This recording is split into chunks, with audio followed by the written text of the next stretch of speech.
For today's video, pupunta kami sa Dessert Museum. We are here na. Nasa loob nga pala yung entrance. So guys, ito yung kanilang donut room. Ito yung first room makikita nyo after dun sa entrance. So dito, maraming tao na pumunta kami here. Kaya ang ginawa namin, pinauna muna sila namin mag-picture. Tapos nag-take lang din kami ng video ng sa amin. And then may binigay, or may kinuha na sa amin paper for treats. Bala, ito na yung kanilang parang activity sa room na to, na donut room. Magugulog ka ng binigay nilang parang coin. And then maglalabas yun ng bola. Yung bola na yun, kapag binrake mo sa gitna, meron siyang treats, chocolates, or candy. So yung sa kanya, nakakuha siya ng parang gamit ang laman nito. And then yung sa akin naman ay nuts. So from here, ito yung makina sa halo-halo. Ito yung anatomy of halo-halo na number A, nakalagay dito or naka-display yung mga halo-halo ingredients. Dito naman yung Dasha Flago, kung saan siya ng bounce-bounce na. And then ayan, walang masyadong fun activity sa part na to.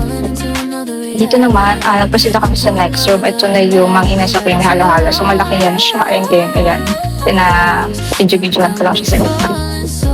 Dito sa part na to, ito naman yung peachy pie or mango peachy pie ng Jollibee. Itong room naman na to, medyo nasolo na namin so nakapag-picture na kami ng maayos nito. And then, meron din silang treats here. Bibigyan kayo nila ng mango pie para matikman nyo. And then dito, parang yung couples lang yung kasama namin sa nakapag-date kami. So may oras pala itong game na to. Ang gagawin mo lang, pinutin mo yung mga umiilaw na peach. And then nakabulong mo siya isa. So ayun, pinatry ko dito sa kanya. And then pasong halong lang siya yung siya kasi yung una nag-try. And then tapos na time. So very short time na nag-try.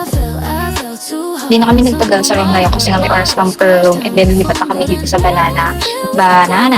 Tapos dito meron kami free ice cream. Parang unlimited ice cream sa loob ng 15 minutes with 3 different flavors. So ako dahil hindi na ako mag-ice cream kasi lang nakain ko pero siya nakatatlo. Tinikta niya lahat ng tips. Very nice. Bale, ito na yung next room. Ito lang yung so basta ito lang pinaka-active dito. Pag pumasok ka dito, parang siyang may mga salasalamin. And then pag dinlow mo iyang nasa harapan, magsisinte siya ng mga itaw sa mga susunod na bubbles. So hindi na kami nagtagal dun sa room na yun. Lumipat na rin kami dito. Dito may cake pops. And then ito parang may mga disco ball. Then meron din dito parang yan sa telephone call. Parang room na back this. Ayan, meron kami nakuha ang pizza dito. 2 chocolates na color pink. Then lumipat na rin kami sa kasunod. So dito nyo naman makikita yung gumagagal na dahaka. Hindi na namin tintay sa pagkaw medyo sa nakataas. So ito ay hindi yung last room nila. May isa pang last pero hindi na ako ng video. Pero picture kami ayun yung parang round lang wata. Yung ice cream. Then after that, hindi na kami. Thank you. That's all.